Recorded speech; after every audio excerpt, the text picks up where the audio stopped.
Bismillahirrahmanirrahim. Assalamualaikum warahmatullahi wabarakatuh. Alhamdulillah wassalatu wassalamu ala Rasulillah wa ala alihi wa sahbihi wa mawala. Wa ba'd. Para penuntut ilmu dimanapun antum berada, semoga Allah Subhanahu wa taala selalu merahmati dan memberkahi antum semua. Alhamdulillah kita berjumpa kembali di pelajaran Nahwu untuk kelas 12. Yang pada pertemuan kali ini kita akan mempelajari bab baru, yaitu tentang an-na'at. Bagi yang sudah memiliki PDF-nya, bisa dibuka halaman 82. Baik, kita bacakan amthilahnya atau contoh-contoh dari an-na'at. Nanti baru setelah kita jelaskan contoh-contohnya dan juga sedikit penjelasannya, akan kita jelaskan apa itu an-na'at. Al-amthilah. Hadza kitabun mufidun. Ini adalah buku yang bermanfaat. Qara'tu kitaban mufidan. Saya membaca buku yang bermanfaat. Nazartu fi kitabin mufidin. Saya membaca pada buku yang bermanfaat. Kemudian, hadza maidanun fasihun. Ini adalah lapangan yang luas. Ra'aitu maidanan fasihan. Saya melihat lapangan yang luas. Jaraitu fi maidanin fasihin. Saya berlari di lapangan yang luas.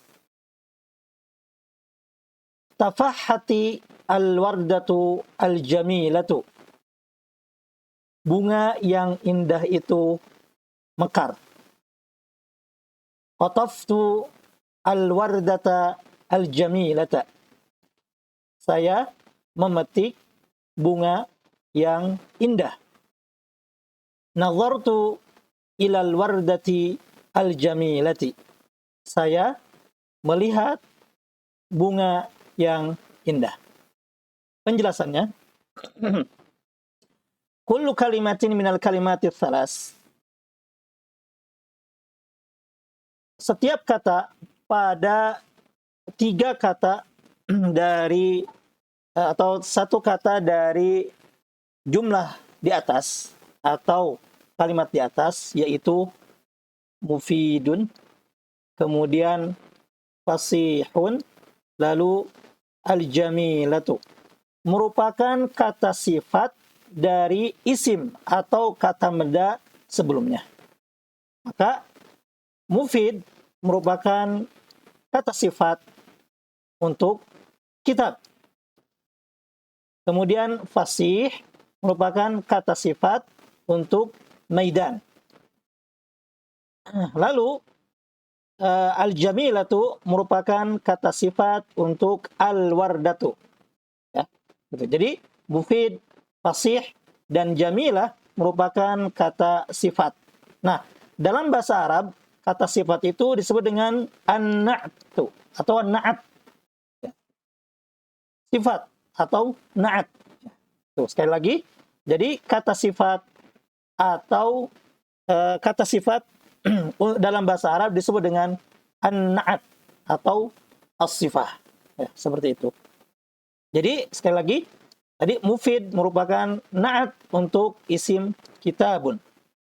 Lalu fasihun merupakan na'at atau kata sifat untuk isim maidanun. Lalu al-jamilatu merupakan na'at atau sifat untuk al-wardatu. Nah, itu. Nah, kalau misalkan tadi telah kita ketahui bahwasanya mufid, fasih, dan maidan merupakan na'at, maka isim yang sebelumnya itu disebut apa? Isim yang sebelumnya yaitu kitabun, lalu maidanun, dan al-wardatu itu disebut dengan al-mausuf atau man'ud. Ya. Jadi sekali lagi, kitabun, maidanun, kemudian al-wardatu itu disebut dengan man'ut, ya, atau mausuf yang disifati. Jadi misalkan kita i'rab satu persatu, maka kitabun adalah man'ut, mufidun adalah na'at. Begitu juga maidanun merupakan man'ut, fasihun merupakan na'at. Lalu al-wardatu merupakan man'ut, al-jamilatu adalah na'at. Kemudian kita perhatikan lagi harokatnya atau i'rab atau akhir harokat isim-isim tersebut. Nah, kita baca. Apabila kamu melihat setiap na'at dari kalimat-kalimat di atas, maka kamu akan lihat bahwa na'at tersebut, i'rabnya atau harokat akhirnya mengikuti man'utnya, baik secara marfu, mansub, maupun majrur. Kita perhatikan. Contoh yang pertama, kitabun, ini dhammah atau marfu, mufidun juga dhammah. Karena itu, maka mufid ini yang berposisi sebagai na'at mengikuti harokat kitabun, yaitu sebagai man'ut. Begitu juga contoh yang kedua dalam keadaan mansub sebagai maf'ul bih. Maka i'rab mufid itu mengikuti i'rab kitab. Maka di sini qara'tu kitaban mufidan. Na'atnya apa? Karena man'utnya ini mansub atau fathah, maka na'atnya juga fathah atau mansub. Sama juga dengan man'ut yang berharokat atau beri'rab kasrah, ya, atau jar, majrur, maka na'atnya juga mengikuti harokat man'utnya, yaitu majrur. Contoh di sini, jaraitu fi maidanin fasihin, karena didahului fi, ya. Saya lari di lapangan yang luas. Ya, seperti itu. Nah, jadi singkatnya, na'at adalah kata sifat. Ya. Sedangkan kata sebelumnya atau isim sebelumnya disebut dengan man'ut. Dan i'rab atau harokat akhir na'at itu mengikuti man'ut, baik dalam kondisi marfu' maupun mansub maupun majrur. Jadi kalau man'utnya itu adalah isim marfu' atau berharokat dhammah, maka na'atnya juga berharokat dhammah. Begitu pula apabila man'utnya berharokat fathah atau mansub, maka na'atnya juga berharokat mansub atau fathah. Begitu juga apabila man'utnya majrur atau berharokat kasrah, maka na'atnya juga majrur. Nah, kita baca kaidahnya.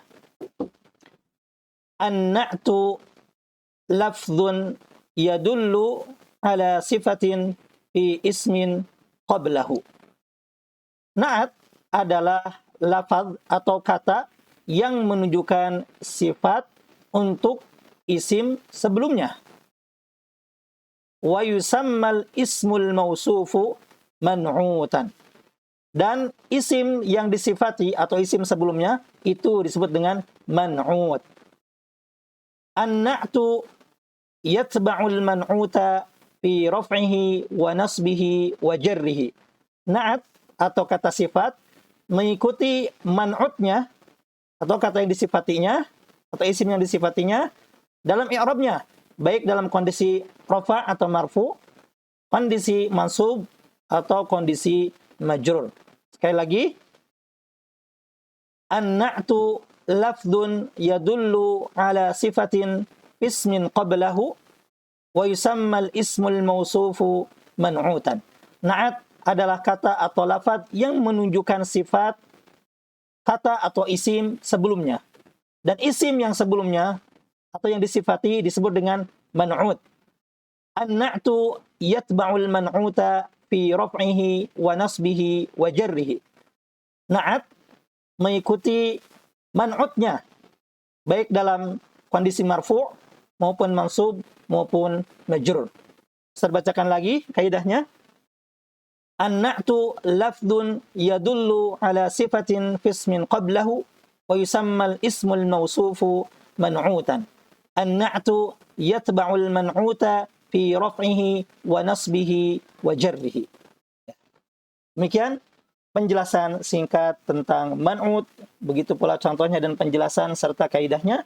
Mudah-mudahan bermanfaat dan bisa dipahami dengan mudah. Insyaallah setelah video ini kita lanjutkan melalui Google Meet di Google Classroom. Barakallahu fikum. Assalamualaikum warahmatullahi wabarakatuh.